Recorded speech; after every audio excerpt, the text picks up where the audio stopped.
meters high. And towering over our average human is the length of the Millennium Falcon, which comes in at 35 meters. Our Falcon 9 rocket with the payload fairing attached is double the size of the Millennium Falcon at 70 meters, and nearly twice the size of that is the fully integrated Starship at 121 meters tall. The ship is about 50 meters tall, and the Super Heavy booster alone stands 71 meters. Eventually, the ship and booster will get even taller. Starship's first stage has a diameter roughly 2.5 times that of Falcon 9, and with 33 much larger Raptor engines, as you see there. I love this view because we don't have this view on our Falcon missions. This is looking up under the Super Heavy booster. Now, moving up the rocket, the ship features 6 Raptors, 3 sea-level engines and 3 vacuum engines, which, as the name suggests, are optimized to operate in the vacuum of space. And Starship is designed for vertical takeoff and landing on any hard surface.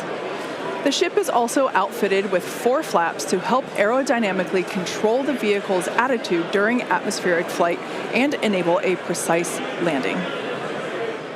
And in between the first and second stages is our hot stage, our newest separation technique, which we saw in action during flight tests 2 and 3. The body of Starship is wrapped in a heat shield made up of 18,000 hexagonal ceramic tiles designed to insulate the vehicle during atmospheric entry, where temperatures can be as high as 2,600 degrees Fahrenheit or over 1,400 degrees Celsius. Speaking of those heat shield tiles, re-entry was a pretty exciting first for our team, and Starlink allowed us to gather critical data about this stage of flight. Reusability significantly reduces the cost of space travel, and it's the key to making humans a multi-planet species. Starship is designed for rapid reusability, which means the booster and the ship need to re-enter Earth's atmosphere and land back precisely at the launch site. With each flight test, we gather more and more data to help hone Starship's re-entry capabilities. The more information we have from each flight, the quicker Starship development can proceed. One way to gather more information is to improve communication throughout the flight, including re-entry, where historically there has been a communications blackout. To do this, we equipped Starship with Starlink terminals to expand its communication capabilities. The Starlink terminals are those 4 black squares that you see there on top of the ship. Starlink is the world's largest constellation of highly advanced satellites operating in a low orbit around the Earth, providing high-speed internet on Earth and now in space. Starship is designed to have a large surface area to create considerable drag during re-entry. Traveling at about 27,000 kilometers per hour, or almost 17,000 miles per hour, Starship compresses the air in front of it, causing the temperature of the air to rise and ionize, turning it into plasma. This plasma layer interferes with communications by absorbing and reflecting radio waves, leading to the communications blackout we've seen historically with spacecraft during atmospheric reentry. With Starship, most of that plasma is built up around the front and sides of the vehicle, leaving an opening downstream where we're able to point our Starlink terminals.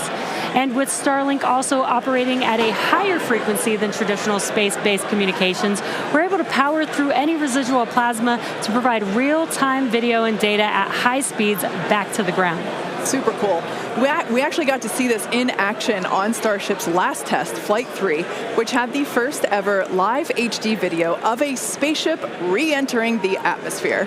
SpaceX engineers were able to gather data on the performance of Starship as it re-entered the atmosphere and watched the heat shield in action.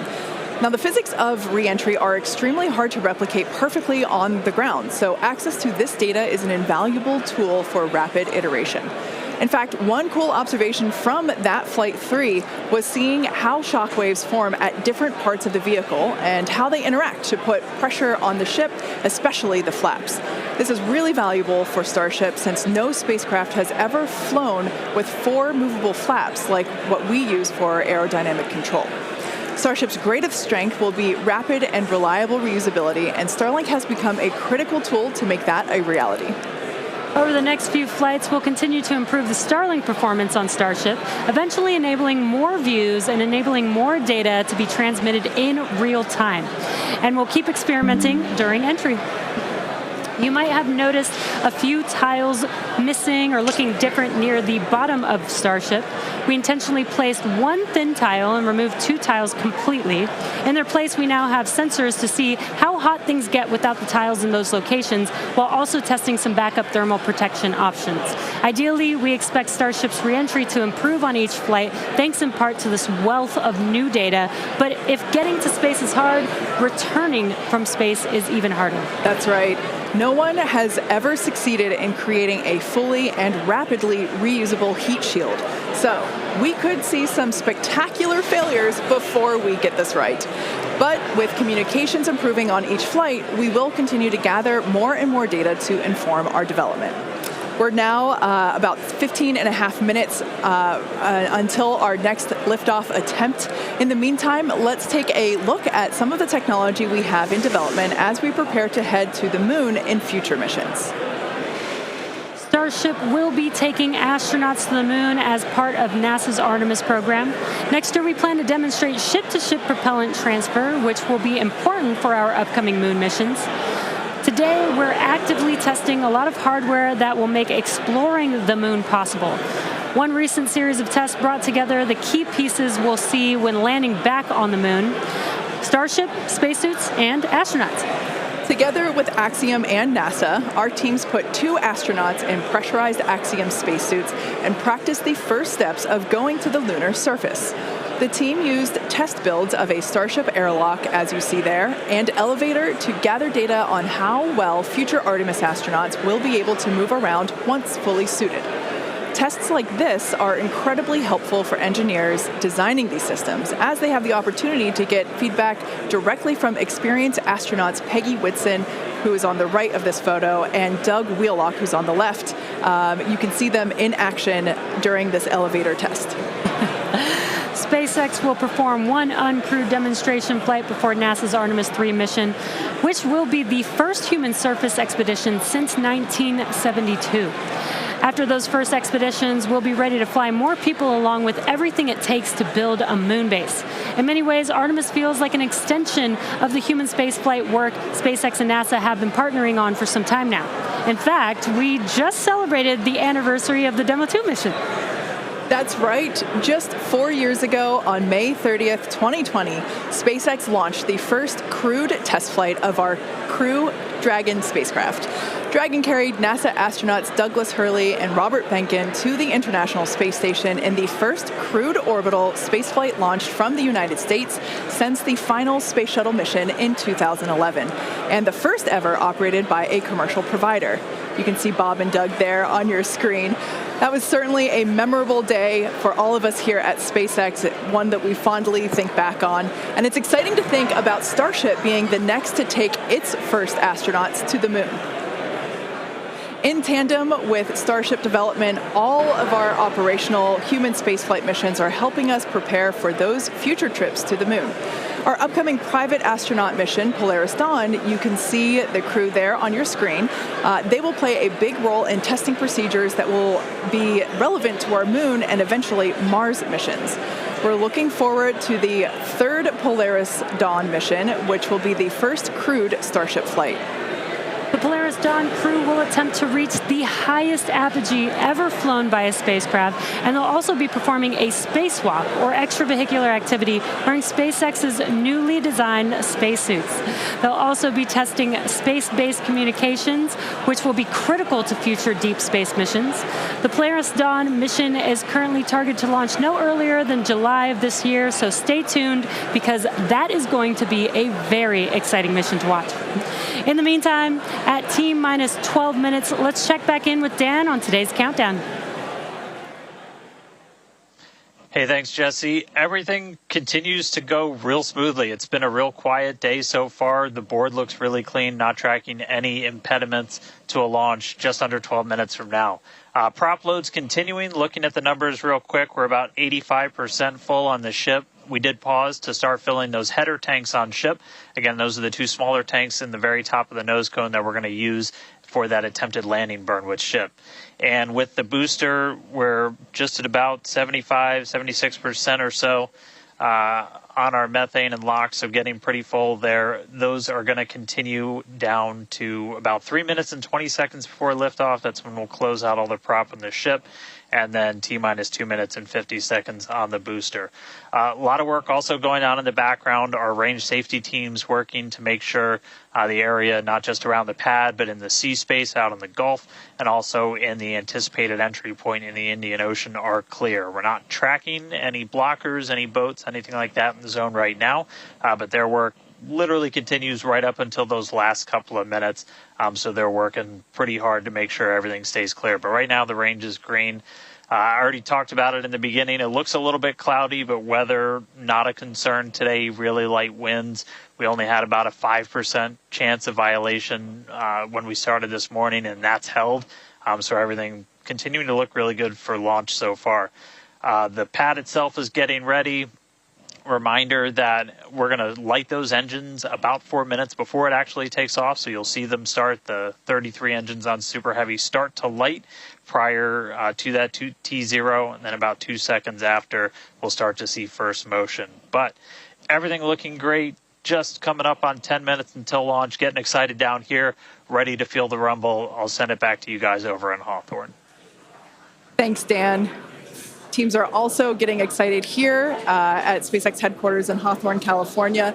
There is a pretty large crowd now gathering outside of Mission Control, located just behind Jesse and I.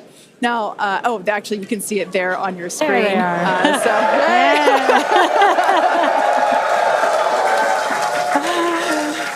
Everyone getting super pumped for our fourth flight test. Now, as a reminder on that note, today is just a test, the fourth of many future flight tests of Starship before it becomes fully operational. So whatever the outcome and however far we get, we can promise excitement. This rapid, iterative development approach has been the basis for all of SpaceX's major innovative advancements, including Falcon, Dragon, and Starlink. Today, we've successfully landed Falcon 9 boosters 316 times, changing humanity's understanding of what's possible when it comes to rocket reusability. And even though we are not recovering the booster or ship today, test flights like these provide critical data through every phase of flight, which will get us closer and closer to full reusability, and we have a lot more tests planned for this year. When we start recovering Starship boosters, we'll want them to return to the launch site for a quicker turnaround, which you can see in this animation on your screen. And that's when the tower reveals its dual purpose. After launch, the arms or chopsticks on the tower will help guide the booster into position to ensure a precision landing. And our goal for the near future is to have 4 launch towers, 2 in Cape Canaveral in Florida, and they will look very similar to the ones that you see here in this animation. As we know, we find that our renderings tend to end up looking really similar to real life. So while this is a rendering, we do know we can look forward to this in the future. Like I said, we're going to have 2 at Cape Canaveral in Florida and 2 located at Starbase. Starbase will continue to be used for flight tests, and the towers at the Cape will come online as we prepare to fly operational Starship missions. In fact, we recently upgraded the actuators in the chopsticks, which are responsible for swinging those arms in for a catch. And we'll be testing an operational step on this flight by moving the chopsticks to the catch position immediately after Starship flies away. That's going to be really incredible to see. As we mentioned, we have a lot more tests planned for this year, so we need a lot more hardware. Today we have ships and Super Heavy boosters built and either ready to launch or in testing for the next several flights, with more coming off of the production line as SpaceX's Star Factory continues to grow. The latest phase of the factory currently under construction will come online this summer, giving us several 100,000 more square feet of space. Yeah, when you step into this factory, it is truly inspirational. My heart jumps out of my chest every time I'm there. Now, this will enable us to increase our production rate significantly as we build toward our long-term goal of producing 1 ship per day. And coming off the production line soon, Starship version 2. Now, with all that being said, let's check back in with Dan for the latest as we head into the terminal count. Hey, thanks, Kate. Everything still looks great. We're getting ready to launch. We are just under 6.5 minutes away. You can see when we throw up the graphics for prop load that we're almost closed out. Ship more than 90% full. Those header tanks are done. And then the boosters coming up on 90% real soon. So we're going to see those close out in the next couple of minutes. Ship's going to end at about 3 minutes and 20 seconds. It'll be fully loaded. And then booster at about 2 minutes and 50 seconds. After all the props loaded on, we go through a lot of steps to safe ground systems. You're doing things called pushbacks, where you're just clearing all of those lines on the ground of propellant before we lift off. But once we're done, we're going to have 10 million pounds of liquid propellant on board Starship to help power the most powerful vehicle ever designed. If we do hold, we have a built-in hold gate at T-minus 40 seconds. We can hold there for about 30 minutes or so today. If we need to wait for final pressure checks or if we have anything on the range, anything like that. Did just get that the range is green. So we are coming up 5 minutes and 20 seconds away. We are not planning to hold at T-minus 40 unless we trip some kind of hold alarm, something like that. So we could blow right through that gate and go right to launch. Don't be shocked if we hold at T40, though. And if we do, we can hold for a couple of minutes and then keep going. Our window is open all the way until 9 a.m. today. Now, once we pass through T-minus 40 seconds, a number of events will occur in rapid succession. The ground spin and ignition systems will come up to flight pressure, and the ship will go to internal power. Now, after that, the quick disconnect arm lockout is removed in preparation for retraction shortly after T0. Gas lines connected to the booster and ship are vented down, and once we pass T-minus 40 seconds, we still have the ability to recycle the count under certain conditions back to T-minus 40 seconds and hold there to assess what happened and if we can proceed again to T0.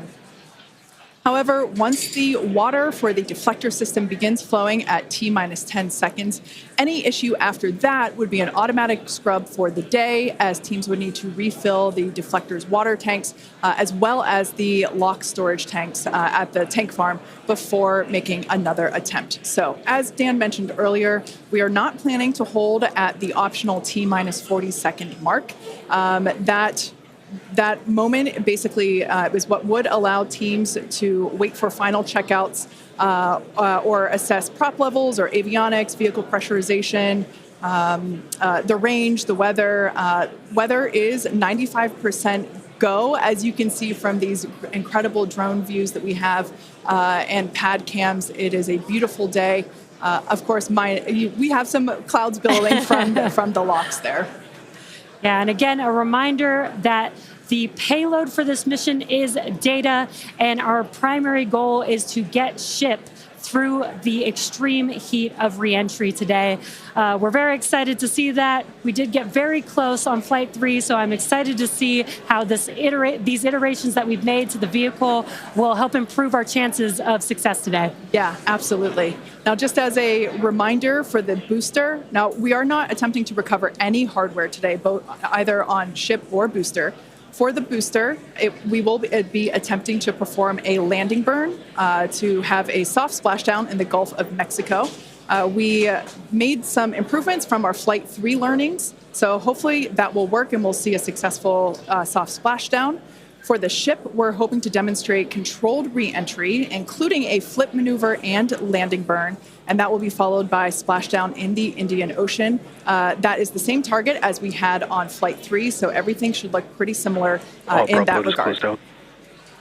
And we just heard the call out there that all prop load is closed out, so at this point, there is like 10 million pounds of propellant on board Starship, which is incredible. This is getting very exciting. We are just about 2 minutes away from T0.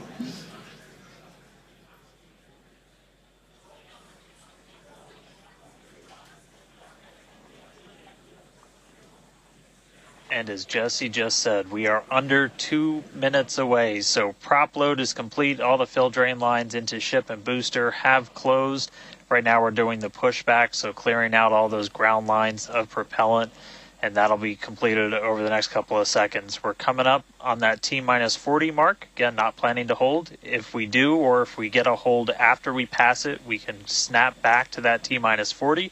and then we can stay there for about 30 minutes or so if any other issues crop up. Once we pass T-minus 40, a lot of things happen, both on the vehicle and the ground. It's running a lot of its own self-checkouts, venting different tanks and pressure lines throughout the vehicle. We essentially built that 40 seconds as that's about how much time it takes for the vehicle to take all of those actions, which is why we hold there. But all of that happens automated. You do a final checkout of the TVC, the thrust vector control, how we're going to steer. And then we see liftoff. So we're under a minute away.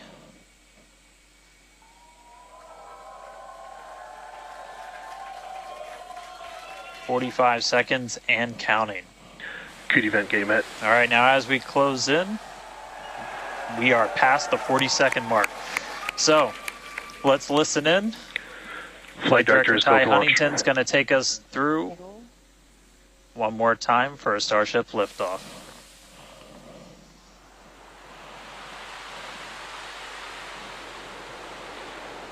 T-minus 15. 10,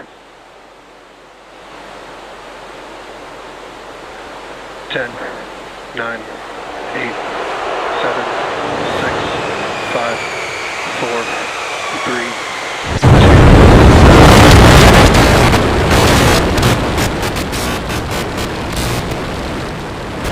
We have liftoff.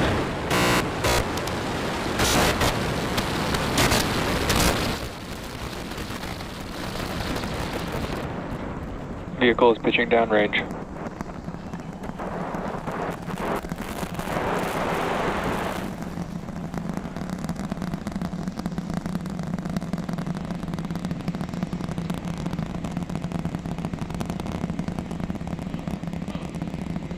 All right, 30 seconds into flight. The rumbles are still building here in the Raptor's nest. We're seeing 32 out of 33 engines lit on the Super Heavy right now. Coming up shortly is going to be max Q, that maximum aerodynamic pressure as we go uphill on the vehicle.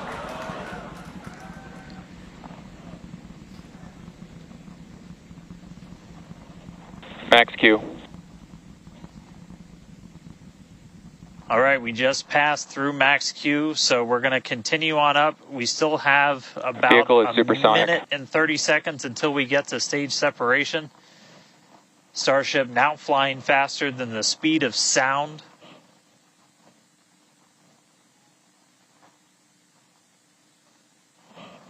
All right, so you got a couple of views. You got some ground trackers in your top camera there. You're looking down from the top of the booster in the bottom left, and then a camera in the top flap of the ship looking back in the bottom right, so getting a couple of different looks as Starship heads uphill.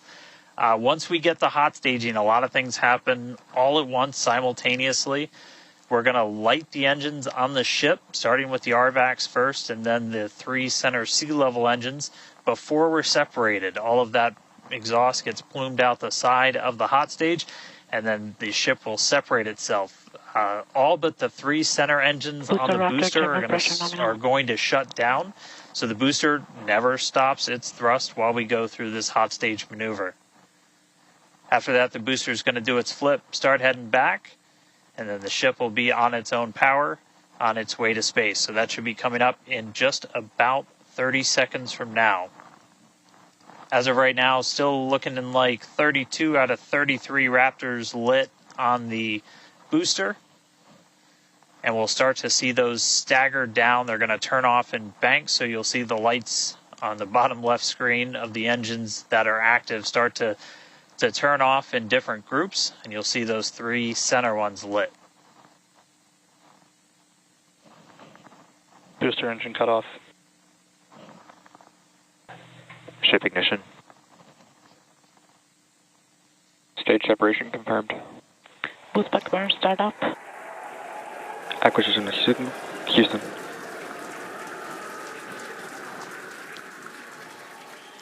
Hot stage confirmed. Ship under its own power. Booster boosting back. Looks like all 13 are lit.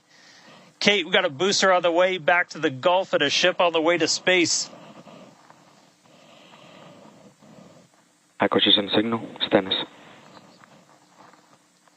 Ship chamber pressures are nominal. Ship power and telemetry nominal. All right, the first stage currently performing the boost back burn. This is expected to last a little over 1 minute. This propels the booster back toward the coast, taking it to a landing in the waters of the Gulf of Mexico.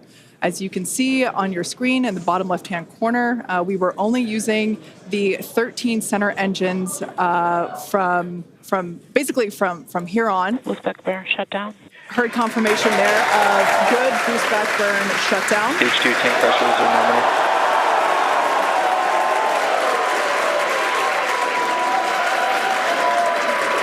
Lots of excitement. So right here, this is our view of the jettisoned hot stage. As we mentioned, this is a temporary fix to help reduce the weight of the booster, the Super Heavy booster. Future iterations will have a lighter weight integrated hot stage structure that won't need to be jettisoned. Now, after we jettison that hot stage, the booster will begin to attempt its water landing in the Gulf. In the meantime, the ship will coast for about 40 minutes or so up to an altitude of 214 kilometers. And after its coast phase, it will attempt a controlled reentry, including a flip maneuver and a landing burn, just before splashing down in the Indian Ocean. But as a reminder, we are not attempting... Trajectory nominal. Good news there. Trajectory is looking good for the ship, which is on the right-hand side of your screen.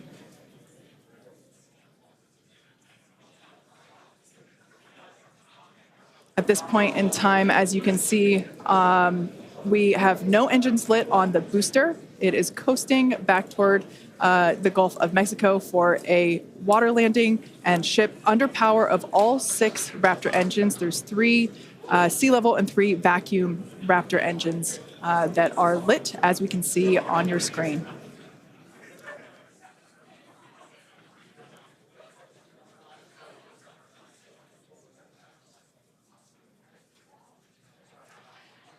These views have been looking incredible.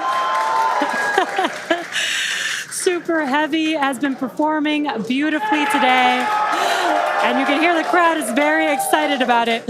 As a reminder for Booster, the primary goal today is to do a landing burn and a splashdown in the water. And we are just about 30 seconds away from that landing burn expecting to begin. And an incredible view from the forward portion of the booster. This is basically on top of the Super Heavy booster where we have jettisoned that hot stage. So now we can see this incredible view of Earth as it's making its way back down to the Gulf of Mexico. Right now, the booster is using the 4 hypersonic grid fins to guide itself through atmospheric re-entry. And we are expecting that landing burn here.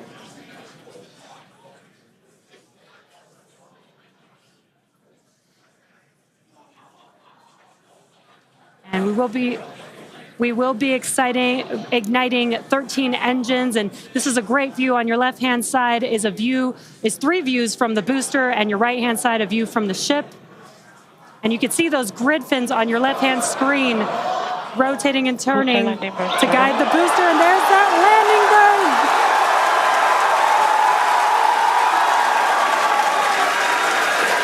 That landing burn just begun, and you can see the water below.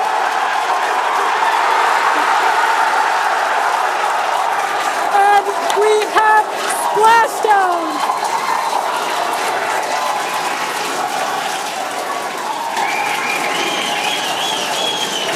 What an incredible sight!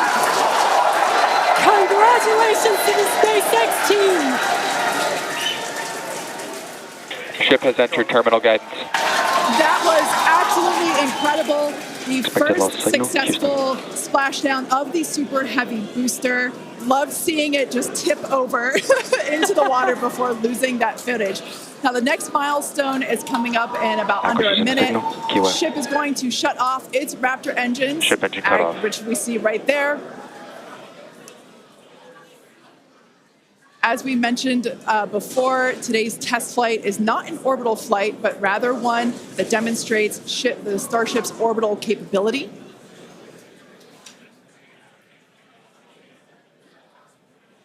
So right now we are under power with just the 3 center Raptor engines.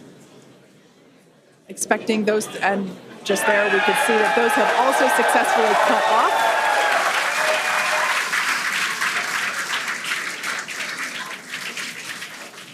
Ship FDS is saved. What an incredible Nominal orbit insertion. Oh, there's great news there. The call out we were hoping to hear. Amazing views once again from Starship. We have our second Starship in space. These live views being brought to us by Starlink, which is on board the ship. Dan, what an incredible view we have once again. So exciting. We got another ship in space. I'm like still jumping up and down. Expected loss signal. This whole building was going absolutely insane when we saw the booster hit the water. I mean, wow. Congrats to everybody that's just been putting in insane amounts of hours on everything to make this thing a reality.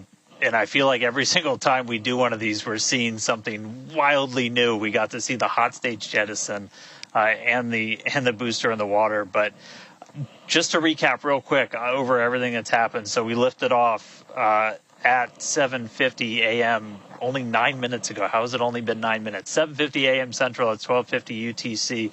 We saw 32 of the 33 Raptor engines on Super Heavy make the ascent. We had successful cutoff, successful hot staging. All 6 engines on the ship powered it all the way into a nominal orbital trajectory. And we've already been getting some live views from the ship on board. After that, the booster was able to do its boost back burn. Oh, this looks like we're actually getting some views from the ground still, potentially from Florida, of the ship as it's up there. So that's a view from some of our tracking cameras on the ground in Florida. But the ship, we just heard successful orbital insertion, so it's right where it needs to be. And is now going to continue on its way to coast until it comes to reentry. But I mean, the booster, successful boost back burn, jettison the hot stage, and then a landing burn. It looked like we saw 12 of the 13 engines light up, and then that first ever soft splashdown in the water. So a whole lot still to come. Ship now on its way to its primary objective of entry. That's going to be coming up in just under 40 minutes from now. So a lot still to come, but wow, what a 9 minutes to start this mission off. So can't wait to see what entry is going to show us, but that launch was incredible. Back over to you, Jesse and Kate. Wow. I am still trying to catch my breath here. That was some incredible views that we have never seen before. It has been nonstop since liftoff, and with the booster having completed its job for the day, we're going to take a short break for about the next 28 minutes, and we'll return while we're going to take a break while the ship is continuing to coast before re-entry. Exactly. As with Flight 3, Starlink may enable us to talk with the ship through re-entry with no communication blackout. We are still testing Starlink during this phase of flight, so of course nothing is certain. However, if we do have views, we will be sure to bring those to you live. Views such as the one, that we had. Well, of course, because I said it went away. So we will try to bring those to you live. Exactly. Views or no views, we'll see you back here at T plus 40 minutes for coverage of Starship's re-entry, flip maneuver, landing burn, and splashdown. Expected loss signal, Key West.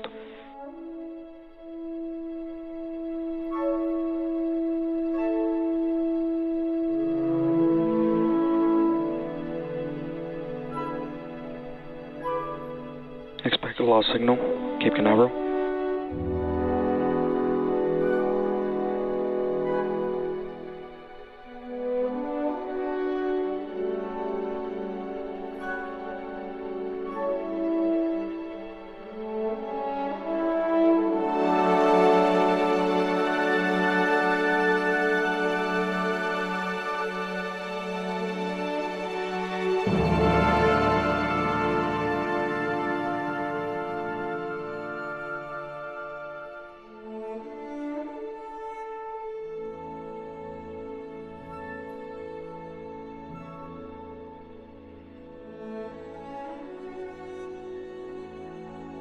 Accuracy signal, Puerto Rico.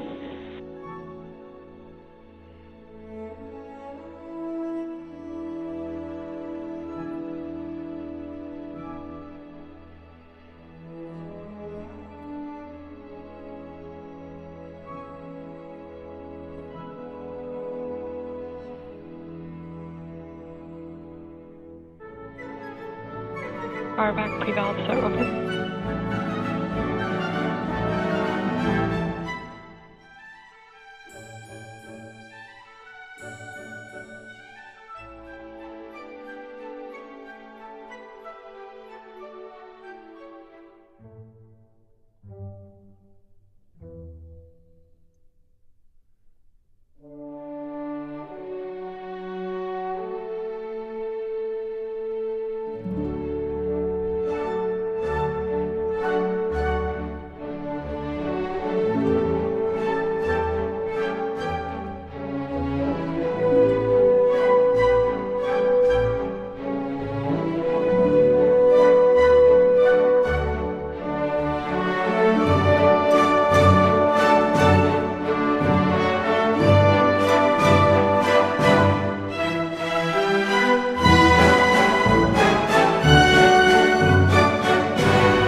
Expect a lost signal, Puerto Rico.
Acquisition signal, RTB stock.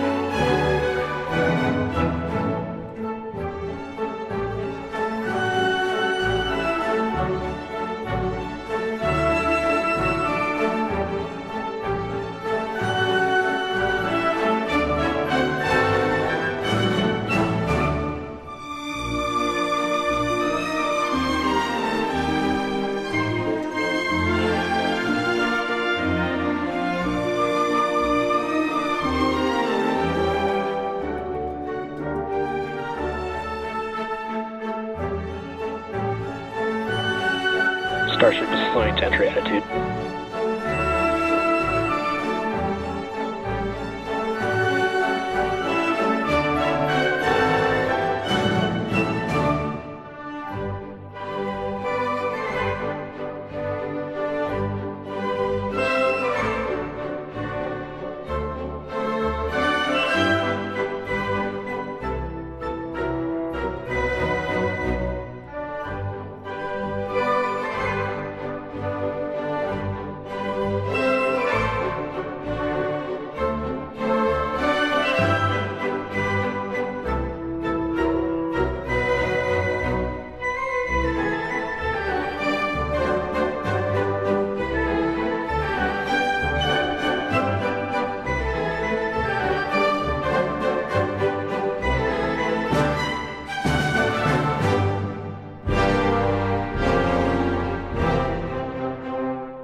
Welcome back to Starship's fourth flight test.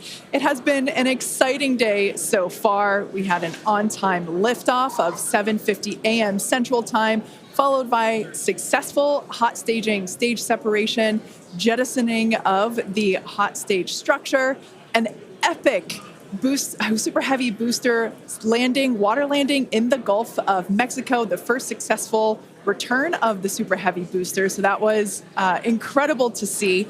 And right now, the ship is in space. As you can see here by this view, we're looking at one of the flaps of Starship, one of four. You can actually see a close-up side detail of some of those hexagonal heat shield tiles. Now, coming up around T plus 49 minutes, the ship will re-enter the Earth's atmosphere. As a reminder, the primary goal of today's flight test is for a ship to make it through the extreme heat of re-entry. This is typically a portion of flight where we don't have communications with the spacecraft because it's re-entering at or around orbital velocity, which is about 8 kilometers per second or roughly 5 miles per second. At those speeds, the spacecraft moving through the atmosphere results in friction and creates a plasma field around the vehicle. That blanket of plasma distorts, as you can see, that plasma blanket, which you can kind of see here, distorts communication frequencies. So we're left with a brief blackout in communication.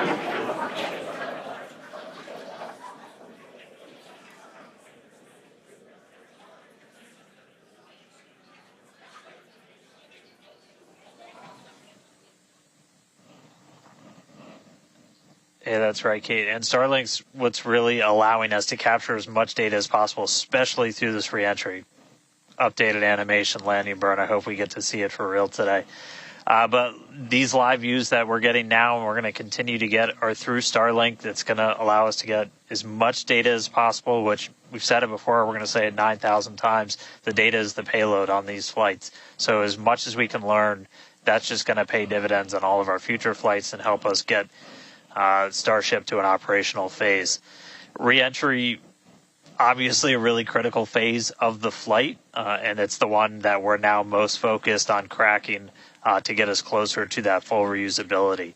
Starlink is going to be able to send us data back all the way through reentry. We've done some additional testing, and we're expecting to be able to get data from Starlink thanks to its high frequency and kind of the orientation and everything of Starship all the way through reentry. And then got a new view here. We have 2 external views. We had this one on Flight 3. We've got 2 for this one. And we're going to continue adding views as we continue to evolve Starship. Again, this is an experimental vehicle. Believe me, I want as many camera views as you all do.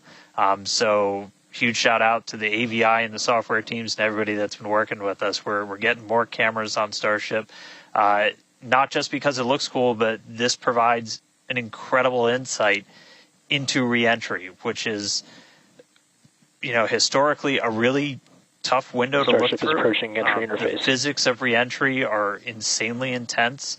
One of my favorite NASA astronauts, Victor Glover, recently described it as with the forces and the flows and the temperatures, it's like pointing at a raging river in one spot and saying, tell me exactly what's happening right there. And that's what a ship is experiencing as it goes through, as it's moving through the atmosphere at, more than 5 miles a second and heating up to thousands of degrees. So just having visual representation, just being able to see what's happening is incredibly valuable. So these views are going to be through Starlink. We've got this one. This is in one of the forward flaps looking back. So if you see it rotating around, that's because, again, it's embedded in one of those forward flaps. So as we get through and we start to build up density in the atmosphere, this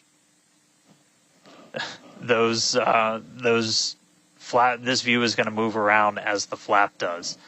And then the other one we had a little bit earlier is looking at one of the other forward flaps on the other side. Eventually, we're going to keep adding more cameras to Starship, get a couple of different views from the outside of all the different areas, and then also eventually to be able to see payloads once they're deployed. So a lot more exciting stuff coming up in the future. But right now we're getting closer to reentry. Again, we're going to be moving at hypersonic speeds at more than 5 times the speed of sound. We're going to see that plasma start to build. So, Kate, Jesse, excitement coming up. Yeah, as you can see with that view on your screen, again, high def brought to us by Starlink. We can see the plasma beginning to build as the ship is getting closer to the Earth's atmosphere. Now, let's talk a little bit about how Starship will survive reentry, hopefully, and control itself. Exactly. We've been talking about this entire flight test. There's 18,000 hexagonal ceramic tiles surrounding the bottom portion or the Earth-facing side of the ship. Through 100 kilometers altitude, good altitude for entry. Great call-outs there. Now, during atmospheric reentry, the vehicle is going to see temperatures as high as 2,600 degrees Fahrenheit or over 1,400 degrees Celsius. So those tiles are there to help protect the vehicle from this extreme heat. Yeah, and the flaps will help control it. Now, one noticeable difference I see immediately, those flaps are not moving as much as they were on Flight 3. So that is a great sign, right? We had unplanned loss of roll control on Flight 3, so we added some additional thrusters, and we can see that they're working well, and we have a much more stable view. So those flaps, there's 4 of them, 2 at the top and 2 at the bottom. They're made out of stainless steel. And they help steer the ship, which, as we can see, the plasma continuing to build. Now, if the ship survives reentry, it will have to perform a flip maneuver as well as a landing burn. We saw this demonstrated in a couple of high-altitude flight tests back in 2020, 2021. Similarly, temperatures increasing on the nose within expected ranges. Great news there. It sounds like the temperatures that we are getting during this point, which again, we usually don't get during spaceflight because of this plasma. We're getting this live. This is a great news. So similarly to, for example, the serial number 10 test that we saw a couple years ago, we're hoping to duplicate that again today. Hopefully we will see it live. And basically the 3 center engines of the ship will reignite and gimbal or point to help flip the ship until those engines are pointing down so that it can land vertically using Raptor's thrust. And as you can see, even from the beginning of the program, we've designed Starship to land on Mars where there are no runways or other humans to help out. We also want rapid reusability, so we're doing... The vehicle is passing through 85 kilometers altitude. The flaps have control of the vehicle. Great news. Flaps have control of the vehicle. That's exactly what we want to hear for this flight test. Yeah. Again, we are going to be doing a propulsive landing instead of a more traditional means like parachutes. And we are expecting re-entry to begin here in just about a minute. Re-entry, an awesome view that we have here. Starship remains on a good entry trajectory. This is the same view that we had when we first returned from the coast phase. Again, this is looking at the side of one of the flaps.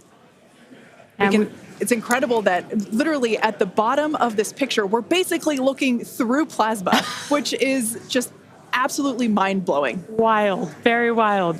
Now we are expecting entry to begin here in about 30 seconds or so. Entry to splashdown is expected to last about 6 minutes long. Mauritius. And that flip maneuver should occur around about 10 minutes before splashdown. And such incredible views that we're getting. Approaching peak heating region. Great call-outs there. Yeah, these views are absolutely astounding. Nose temperatures continue to rise within expected region. And in your bottom right-hand corner, you can also follow along with the altitude of ship as it's returning back to Earth. So once again, this view is basically looking down into the plasma blanket that is building up around the exterior of Starship. It is traveling, as you can see on your screen. You can look in the bottom right-hand corner and see how fast it's going, how high it is, as well as the general orientation. Again, we're seeing a lot more stability, a lot more control here on this flight, which is great. It shows that the iterations, the learning... Starship is now in expected peak heating region. All right, great news there, telling us that this is basically the hottest point that Starship should get during its re-entry. Now, the heat shield is working with the atmosphere for some free braking, okay? The atmosphere is helping to slow the Starship down. Yeah, exactly. We're not using any engines or thrust to slow the vehicle down. Exactly what Kate mentioned. We're just using the atmosphere and those heat shield tiles protecting the vehicle as it's coming through that high heat temperature. Yeah. Now, this is another one of those moments that we have been waiting for. Right now, the ship is currently re-entering the Earth's atmosphere, and by all looks and all call-outs that we're hearing on the net, it is doing pretty well. Now, we do not plan to recover the spacecraft today, but rapid and reliable reusability is the ultimate goal.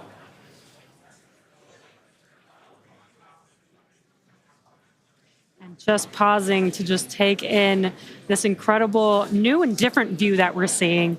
We did get a similar view in Flight 3, but again, the vehicle did lose a little bit of its control, attitude control, and this is a very stable view. This is great. This is exactly what we want, and we are hearing that we're getting expected call-outs. Mm-hmm.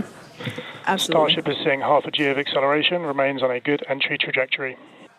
You know, it's incredible to look at this photo and wonder, wait, is it real? Is it frozen? We can see so I was just going to say Those temperatures have stopped increasing. Oh, that is great news.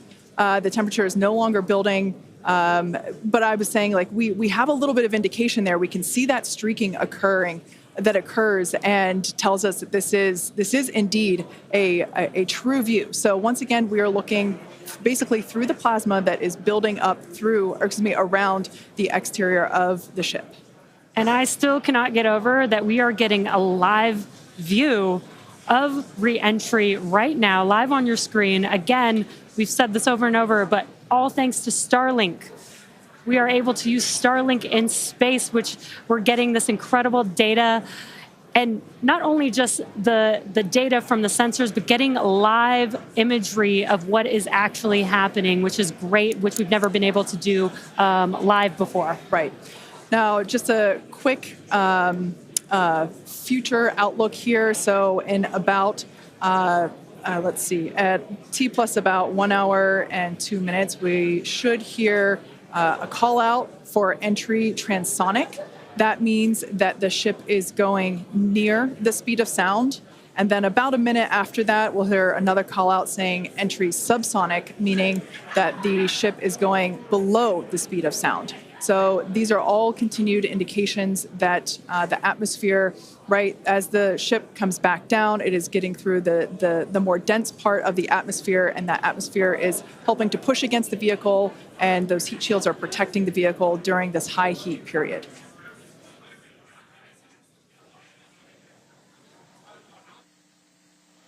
Yeah, Kate and Jesse, we're starting to see as the atmosphere gets denser, you're starting to see a few more particles make an appearance in the plasma there. You can see you're looking down at the aft end of the ship in the top left, and you're seeing essentially the flame build up as we go through reentry.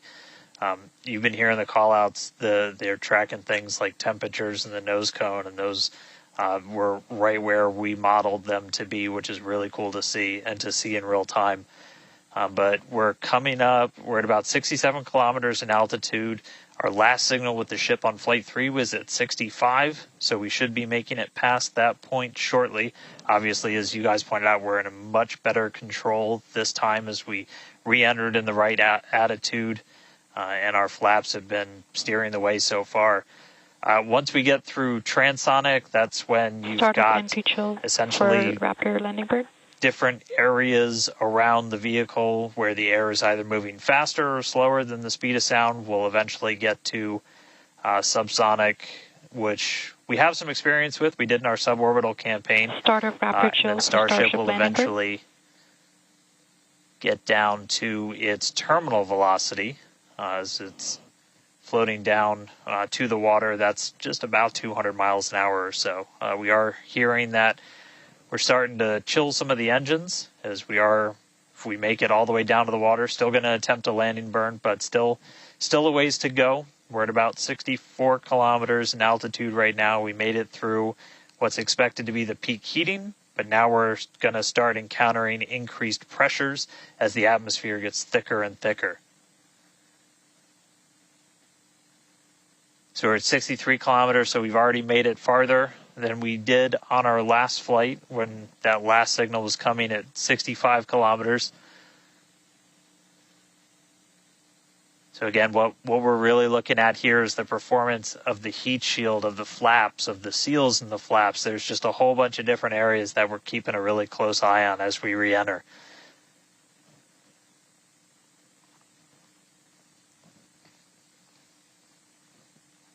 Starship remains on a good entry trajectory. And looking like we're still on a good trajectory. If you're seeing little camera moves, that's the flap moving as it continues to maintain the attitude of the vehicle as it re-enters. And I mean, not just camera views, but we've got sensors inside the ship. We've got those sensors down at the very aft end of the vehicle where we pointed out we had some intentionally missing tiles, where we've got some sensors looking at just how hot it's getting around there. We intentionally put those in essentially the least critical part of the heat shield, where if you had any kind of a breach, it wouldn't be great for reusability, but wouldn't be critical for actual making it through the reentry into the landing.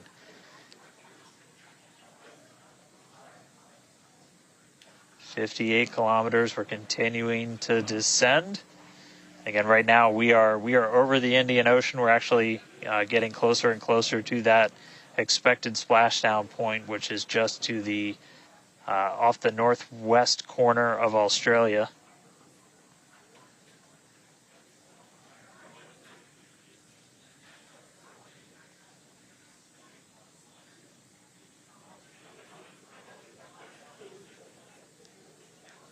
And if you keep an eye on our speed, the speed is dropping. We're hitting the thicker part of the atmosphere now. The speed's going to start dropping precipitously. We're going to start getting to transonic pretty soon, and then after that we'll get into subsonic, where we're moving less than the speed of sound. But wow, what a light show so far.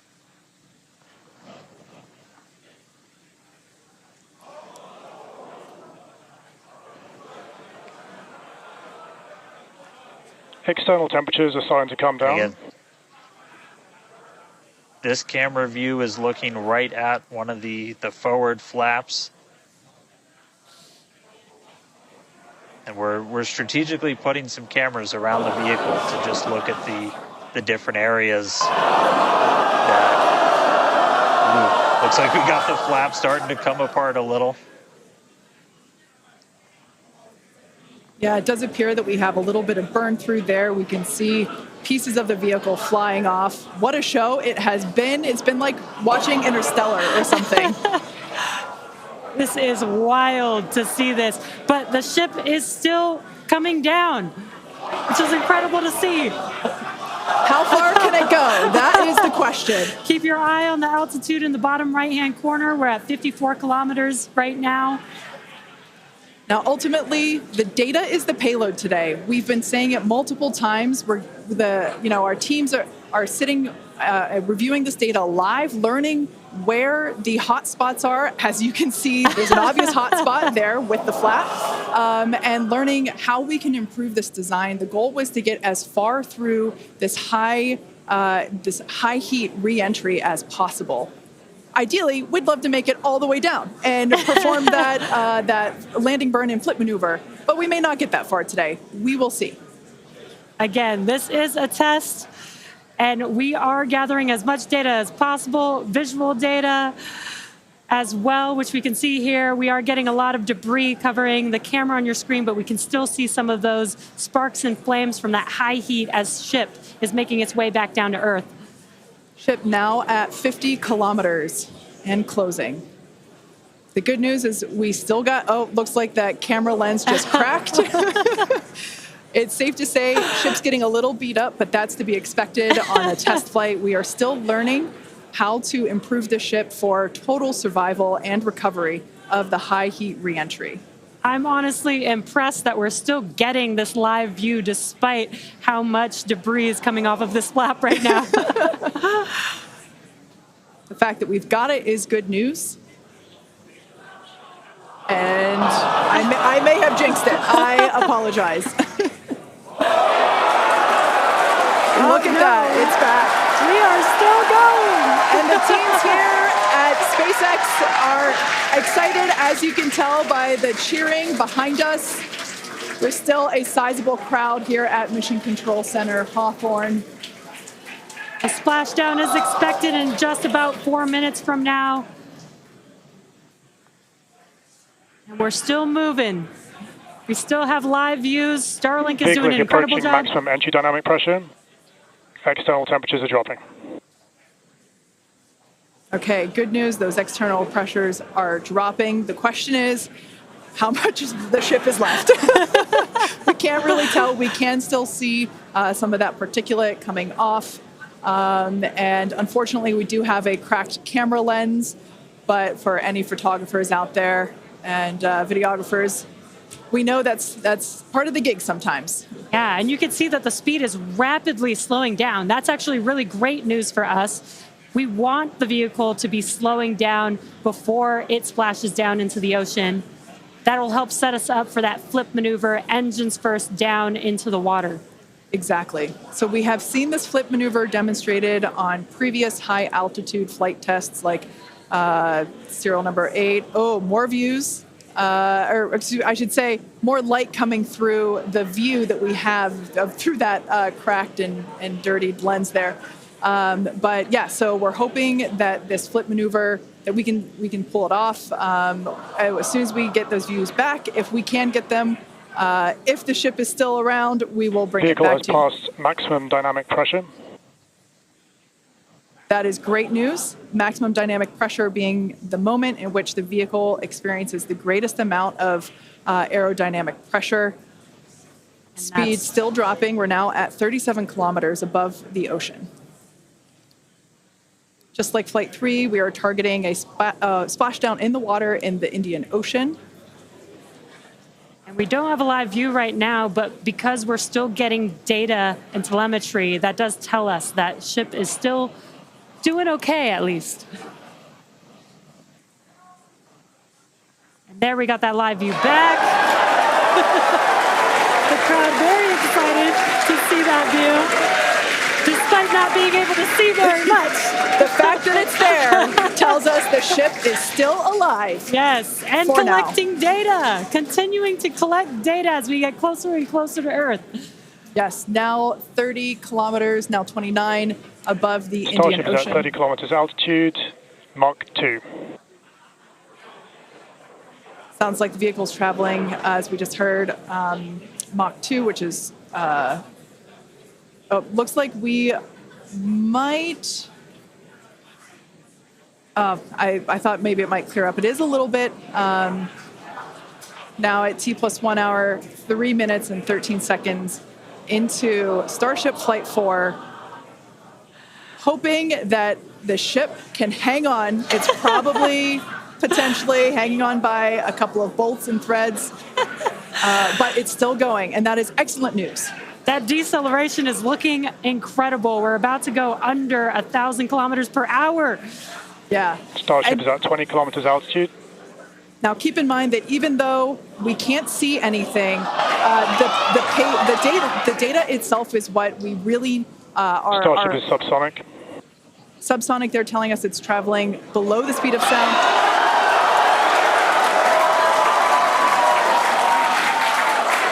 That movement means the flaps are actuating. I think we can see something. This is a nail biter. But we are, unfortunately, we can't see through the lens, but we're still getting the feed. Starship is now 11 kilometers over the ocean. All this data is incredibly important, even if, it breaks up right now. Okay, we can see that flap actuating through the glass. Starship is passing through 10 kilometers altitude. Okay, the next milestone will be initiation of the flip maneuver and landing burn. Keep an eye on the bottom right corner of your screen for those 3 center engines to relight. They will gimbal or angle so that the ship flips itself back up vertical and hopefully lands in a vertical position. And the crowd is very excited to get this view of that flap still maneuvering. Starship is passing through 5 kilometers altitude.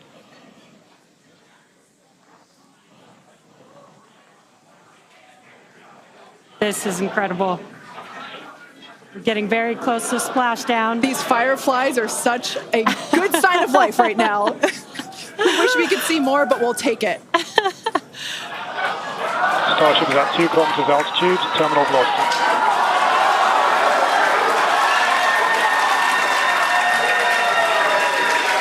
Landing burn startup for Starship. All right, good news there.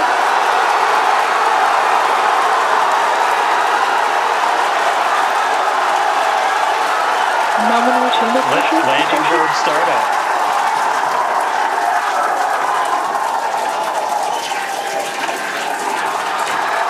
Starship is in landing burn.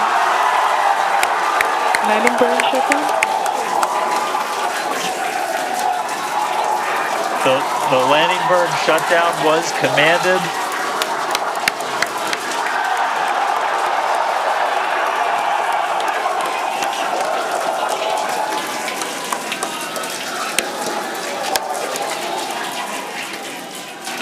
Wow. I mean, it was a little bit of use your imagination as you were going down with what we could actually see, but we were able to hear the ship did its landing burn. It sounded Starship like we might have got shutdown. 2 engines.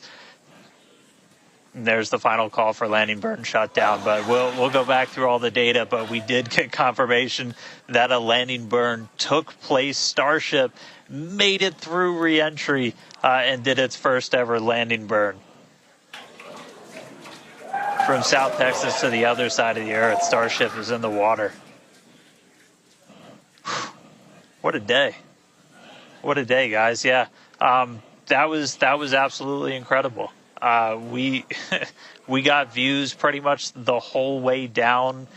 Analysis said it could do it. We weren't sure if it was going to be able to happen, but Starlink powered through, and we were able to get signal. We started to get some debris on the cameras and everything, but we were able to see it. So, I mean, what a day. Just recapping, everything started off today. We lifted off from here in Starbase just about an hour ago. It feels like a lifetime. Successful super heavy ascent, boost back, and its own splashdown in the Gulf. Ship made it to space, kept its attitude. Successful re-entry through peak heating. We got to see it under flap control through the atmosphere, and we got call out of our first ever ship landing burn after a launch into space. So, just really incredible. So I'm going to take some time to collect myself, but wow, that was incredible. I can't wait for the next one. Over to you guys. It was so loud here. I haven't heard the crowd get that loud probably since liftoff of Flight 1, honestly. That was incredible. Congratulations to our teammates, to everyone who supported the Starship program. Thanks to all of our future customers for your support. And we'd also like to thank the people of Cameron County, Texas, as well as the Coast Guard, the Federal Aviation Administration, and the government of Mexico. And since Starship got a little bit toasty from that extreme heat of reentry, and we've got our very own Starship right here, let's have a toast of our own. I've been waiting all morning for this. Okay, may I? Light me up. Yeah. Just like Starship, I like this toasty. I'm keeping this. Now, we've got more Starship test flights coming to you soon. Be sure to follow the SpaceX account on X for more updates from today's test flight and future Starship tests. Thanks for watching, and we will see you next time.